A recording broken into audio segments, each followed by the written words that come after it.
Good morning, you guys, it's Karen. I thought I would come and chat to you about a little experience I had seeing what I would call an animal psychic. I think she calls herself an animal communicator, because I'd seen one before. You may remember a couple of years ago, quite a few years ago, and I did a whole video on it, and it was via email, and it was terrible. She didn't get anything right, basically. But we went to a dog show, and I saw this woman, and I saw that she was free, and I had actually seen her online. She's an animal communicator with horses and dogs, and she was doing little free 15-minute sessions, and so I was like, oh, absolutely, I'll do that, you know. And also, when somebody offers something like that, you think you've got to be pretty confident in your services to be offering something like that, you know.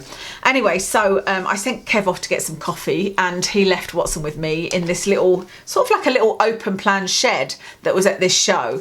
And I did think to myself, Watson's never going to settle down, because he doesn't like it when the group splits up. Like if me, Watson and Kev are out, he likes us all to stay together. He doesn't like it when I go to the bathroom. He'll normally come with me if the toilets are outside and he can get away with it.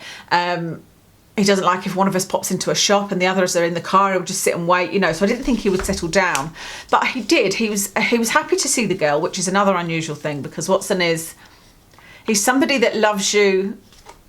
He's very friendly with people that he knows, like crazy friendly with people he knows, very excited to see them. And he can put on his charms as well, as in he goes into shops like Pets at Home, and he knows if he gives kisses and wags his tail, he'll get a treat, you know, but he's not interested in saying hello to strangers normally. But he did say hello to this woman, so I was kind of surprised about that. And then I was surprised that he sort of lay down and was just kind of relaxed, and I was like, wow, that's not like him at all. This was before the attack, by the way. Anyway, she explained how things worked, and she was going to tell me a few things about him, and then did I have any questions, and she would see if she could get any answers from him. And she was telling me that she said she heard things, but she hears things, and she later described it as more of a feeling, so I'm not sure exactly how it works. And for those watching that think, oh, this is a load of rubbish, I'm a cynic as well.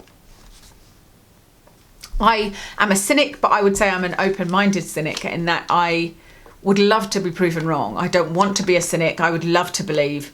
I would love to know that Watson was going over the Rainbow Bridge when it was all over, and that I was going to see him in the afterlife and all of that.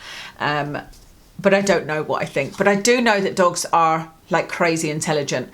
And I have learnt from dogs that there is a lot can be said without words, like without a shadow of a doubt. A lot can be said without words, and that's really surprised me, having a dog. And so even if it is, you know, that a communicator thinks that they're reading the dog's mind, but actually it's their body language or something like that, or vibrations, I don't know. But I was interested to see what she had to say. So the first thing she told me was that he was really happy to be at the show and to see other dogs, and he was quite excited about that. And that was interesting, because possibly a year and a half to 2 years ago, and everything behind that wouldn't have been true of Watson, because he was never really bothered about other dogs. And what we learnt was it was because of his illnesses. You know, he's had cancer twice, he's had inflammatory bowel disease, etc., etc. But since he's been healthy for the last sort of 1 to 2 years, apart from the cancer, he's loved other dogs. He's absolutely loved them, and he acts like a little puppy, and he's got pals that he plays with with his walker, you know, all the time.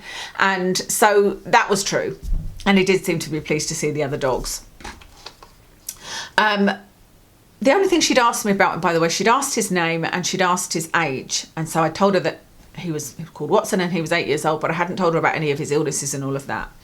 But she said, he wants you to know he's happy, he loves you, he likes his life, yada, yada, yada. And then she said, one of the things he wants to tell you is that you've to stop worrying about his health, because he is the comeback king. And so I thought that was really quite specific, you know, because maybe it was because he was 8 that you could say she'd figured that out, but I don't think so, because my friend has a dog that is older than Watson has probably been to the vet a handful of times, and not had cancer and IBD and, you know, these serious things going wrong. And so yeah, that was quite specific, and it kind of made me smile, because I do worry about his health. But that's correct, he's the comeback king, you know. He's known for bouncing back really quickly, and from lots of different things. There have been many times we've thought we were going to lose him, you know. So that was really nice. Then she said that he was asking, why have you moved my favourite bed? And at first I was like, what do you mean, why have I moved your favourite bed? And then she said, hold on, let me find out what he's talking about. She said, he's sort of saying, she said, it's almost like he sits right by a window. Now, again, that's a fairly common thing for dogs, but not every house has a window that a dog can sit by. But Watson does sit in the window. It's not a place we made for him. He chose to sit there under the curtains, and so we ended up putting a bed there. But right enough, his favourite bed is one with and she described this. She said his favourite bed is one that's got a sort of, it's oval and it's got a higher back, but it's not in the place by the window that he likes to sit. And that was absolutely right, because it was a long time ago that we moved it, but the bed that was in the window didn't have the high sides, because otherwise the curtains would sit awkwardly on it. And so I sort of laughed at that. And when I told Kev, he thought that was very funny. Now, when we got home, we did actually put his other bed back in the window, but he didn't look as comfortable in it, so we ended up swapping it out. But anyway, it did make sense. So then she asked me what I wanted to find out from him, and I asked him if he was happy, if there was anything we could do to make him more happy, and why he doesn't like to cuddle, because he's not a cuddly dog.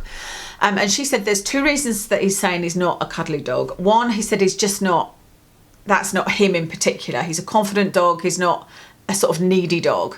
And actually, we're always joking that Kev and I are the needy ones, you know. Talking of Kev, I'm thinking he's due in now, and he normally gives me a fright when he comes in and I'm filming. But she said that's one of the reasons. It's just not really his personality. And he said, but also at the times, when he's in the house and he's here kind of settled, he said there's always a lot going on in the house, and he said it takes a long time. I'm saying he said as if he actually said these words, but this is the way she's telling me it.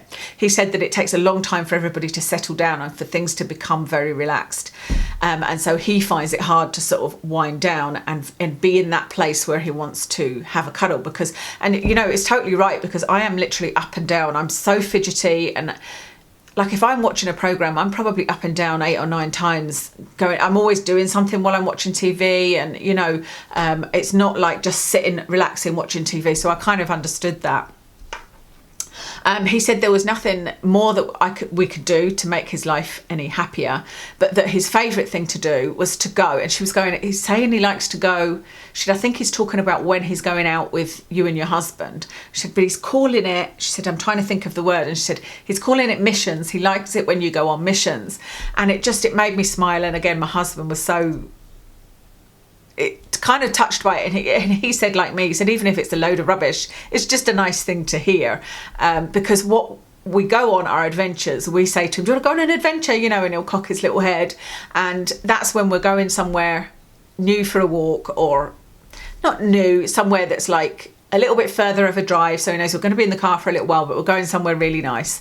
And yeah, so he said he likes going on missions with you guys, and so we thought that was quite relevant as well. So that's pretty much all she said that I can remember. But like I said, it was only a little 15-minute thing. I might do a full reading with her, because, you know, Watson is not a typical dog by any means. And so any kind of even suggestions of information about him, even if they're not coming from him, are interesting. Like with the bed thing, you know, you never know. I could have changed that bed and it could have been like, oh, this is better. As it happened, that didn't work out. But this one was like 10 times more successful than that other one I used. And the other one I used, she was a famous one. She's called P. I think she was called P. She's been on TV and whatnot. But I'll put the details of this girl, because she was really, really good, and I'm sure she does, you know, remote readings and whatnot. So yeah, I thought you might find that interesting anyway. I hope you did. Let me know if you've had any experiences of this kind of thing, and I'll speak to you again soon.